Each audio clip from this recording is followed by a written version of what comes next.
हैं कश्मीर मुजफ्फराबाद की सब्जी मंडी में। यहाँ पे हम सब्जियों की कीमतें, फलों की कीमतों में जो भी इस टाइम रमजान के आने पे कमी हुई है या इजाफा हुआ है उसके ऊपर बात करेंगे। इस साइड पे कश्मीर में क्या कीमतें हैं फलों की, गाजर की, आलू की, प्याज की या फिर दूसरी जितनी भी हैं उनकी क्या कीमतें हैं, इंडिया साइड कश्मीर में क्या कीमतें हैं, इसके ऊपर थोड़ी सी बात करेंगे। यहाँ पे मैं थोड़ा पॉज लेना चाहता हूँ और पाकिस्तान में जितने भी आदमी रहते हैं या जितने भी लोग रहते हैं उनके लिए मेरे तरफ से शुभ ईद। ठीक है, आप लोग ईद अच्छे से मनाएं, अपने परिवार के साथ मनाएं और सुरक्षित मनाएं। हो गया है, हम वीडियो रिकॉर्ड कर रहे हैं, रमज़ान आ गया है, खाने पीने की चीज़ों में ख़ास तौर पे फल और सब्ज़ी की चीज़ों में सब्जियों में क्या समझते हैं कीमतों में इजाफा हुआ है या कमी हुई है? काफी इजाफा हो गया है। ठीक है, रमजान क्या में तो मतलब पूरी दुनिया की अगर बात करें रमज़ान के महीने में मुसलमानों के लिए ख़ास तौर पे रिलीफ मिलता है, मतलब नॉन मुस्लिम कंट्रीज़ में भी रिलीफ मिलता है। ये तो पाकिस्तान या कश्मीर की बात करें, इस्लामिक गवर्नमेंट है, मुस्लिम गवर्नमेंट है और मुसलमान ही यहाँ पे ज़्यादातर रहते हैं, तो क्यों कीमतों में जो सा वो बढ़ गई हैं? देखिए, यहाँ पे मैं थोड़ा पॉज लेके अपने व्यूअर्स को बता दूं कि पूरे दुनिया में रमजान शुरू हो गया है, तो पाकिस्तान में फल और सब्जी के दाम कितने बढ़े हैं या कितने घटे हैं। ठीक है, तो एक एक जनरल आइडिया मिल जाए कि दाम कितना क्या हो गया है। तो सबसे पहले हम प्याज से शुरू करते हैं। पहले पाकिस्तान में जो 1 किलो प्याज था 80 रुपए, वो अभी 200-250 में मिल रहा है। मतलब एक इंसान जो 2 वक्त का खाना नहीं मिलता है और अभी उसको 200-250 रुपए बस 1 किलो प्याज के पीछे लगाना पड़ेगा। फिर कैबेज जो कि पहले 150 रुपए था, अभी वो 200-250 रुपए हो गए। आलू जो कि पहले 80 रुपए था, अभी वो भी 200-250 रुपए पर किलो हो गए। मतलब जो बेसिक सामान है उसी का ही अगर गवर्नमेंट दाम इतना बढ़ा देगा तो फिर कैसे वो देश चलेगा। ठीक है, ये तो बस 3 हुए, अभी मैं आपको और बताता हूँ। ठीक है, तो जो हरी मिर्च है, वो हरी मिर्च पहले 200 रुपए पर किलो थी, अभी वो 320 रुपए पर किलो हो गए। 320 रुपए हरी मिर्च का दाम है, जो कि बेसिक नीड है एक इंसान का खाना में। ठीक है, आलू, सब्जी, बंद गोभी, कैबेज, ये सब बेसिक नीड्स है जिसका दाम स्काई रॉकेट पे चल रहा है पाकिस्तान में इस टाइम पे, जबकि वहां पे रमजान चल रहा है। अभी मैं आपको और बताता हूँ। ठीक है, जो छोटे केले थे उसके दाम पहले 80 रुपए किलो थे, अभी उसका दाम 120 रुपए पर किलो है। ये तो फल है तब भी समझ में आता है। ठीक है, 80 रुपए से 120 रुपए पर किलो। फिर आपका जो हरा सेब है, वो पहले आपका 150 रुपए पर किलो था, जो कि ठीक से पकता भी नहीं है, उसका दाम 150 रुपए ऐसे ही था। अभी उसका दाम है 200 रुपए पर किलो।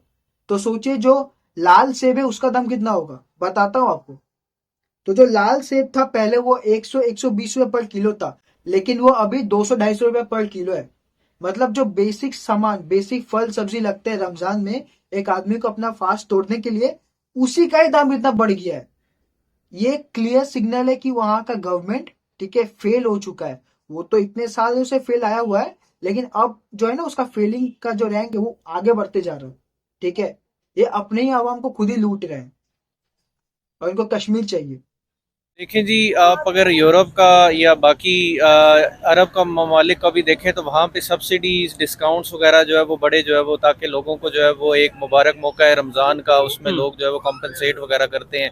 लेकिन यहाँ पे हमारे जो है वो उल्टा हिसाब है। यहाँ पे लोग जो है वो कहते हैं कि जो है वो प्रॉफिट टेकिंग अपनी ज़्यादा करें उस चीज़ के अंदर, ठीक है। और उसमें जो है वो प्राइसेस हमारी ऊपर चली जाती हैं और उसमें गरीब तबका तो सबसे ज़्यादा जो है मैं समझता हूँ कि पिसता है इफेक्ट बिल्कुल। होता है। लेकिन अब तो ये बात आ गई हुई है कि आपकी जितनी भी अपर क्लास है वो तक इफेक्ट हो रही है। इफेक्ट अभी जो ये सर इंटरव्यू दिए, कहा कि मतलब बाकी मुस्लिम कंट्रीज में या तो यूरोपियन कंट्रीज में ईद के टाइम में, मतलब रमजान के टाइम में फल सब्जी बाकी सब जो बेसिक नीड्स है उनके दाम कम जाते हैं, उन्हें सब्सिडी मिलता है। लेकिन पाकिस्तान में उल्टा होता है। ठीक है, इस टाइम में जो गवर्नमेंट है, जो रिटेलर्स है, वो लोग अपना प्रॉफिट देखते हैं। मतलब मुस्लिम कंट्री में मुस्लिम मुस्लिम को ही लूट रहा है। ठीक है, लेकिन जो सर ने कहा ना कि वहां पे दाम क्यों कम है, यहाँ पे क्यों दाम ज्यादा है, क्योंकि पाकिस्तान बनाता क्या है, अगर एक कंट्री उतना कमाएगा ही नहीं तो वो अपने जो पॉपुलेशन है उसको फ्रीडम देगा कैसे, उसको रिलीफ कैसे देगा।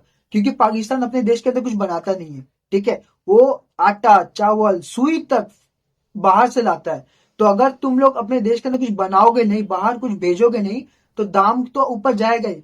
ये तो एक माइनर पॉइंट था। अब मैं आपको बड़ा गेम बताता हूँ। ठीक है, पाकिस्तान में जो भी एड या रिलीफ मिलता है बाहर देशों से, आधा के ज्यादा पैसा तो इनका आर्मी खा जाता है।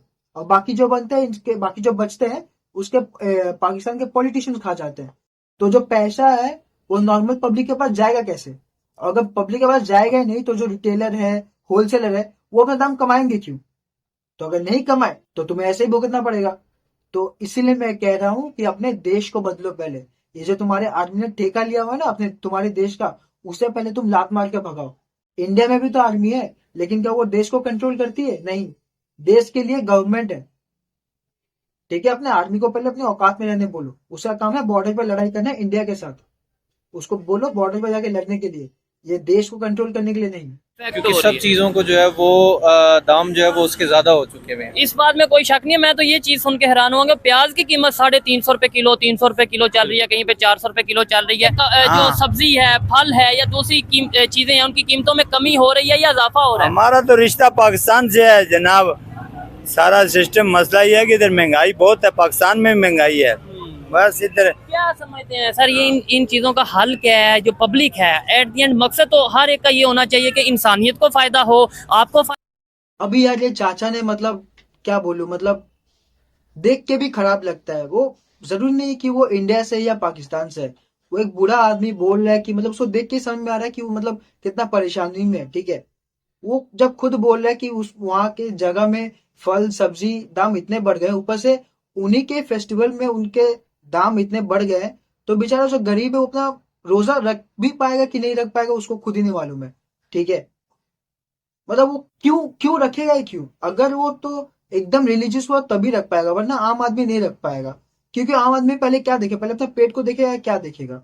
ठीक है, ये ह्यूमन एक्सटिंक्ट है, ये ह्यूमन इंस्टिंक्ट है ये वाला, कि अगर उसके पेट को खाना मिल रहा है तभी वो रिलीजियस हो पाएगा या दूसरे तरफ में अपना दिमाग जो है दौड़ा पाएगा। लेकिन अब उसका पेट में ही खाना नहीं जा रहा है, अगर वो गरीबी से जूझ रहा है, तो मतलब कैसे कहाँ करेगा वो? और चाचा के वॉइस में ना वो मतलब समझ में आ रहा है कितना तकलीफ में है ये आदमी, ठीक है? और चाचा ने बोला कि मतलब इनको समझ में नहीं आ रहा ये करे क्या। मैं बताता हूँ, नेक्स्ट जो इलेक्शन है ना, सबके सब पाकिस्तानी रास्ते में निकल जाओ, और जो तुम्हारा रावलपिंडी में जो है ना आर्मी का जो क्या बेस कैंप, क्या हेडक्वार्टर, आग लगा दो उसमें, ठीक है? वहां पे आग लगा दो तुम। आग लगा के तुम्हें जो लगता है, जो आदमी तुम्हें सही से जज कर सकता है, तुम्हें तुम्हारे देश को सही से चला सकता है, उसको इलेक्ट करो और बैठाओ वहां पे। अपने आर्मी को बोलो अपनी औकात में रहने के लिए। बस यही मुझे लगता है कि एंटीडोट है इनके आर्मी के लिए, क्योंकि आर्मी ही बस इनकी एक ऐसी सुई बन चुकी है जो कि इनके देश को चलने नहीं दे रही है, ठीक है? आप इंडियन आर्मी को कंपेयर कीजिए, पाकिस्तानी आर्मी को कंपेयर कीजिए।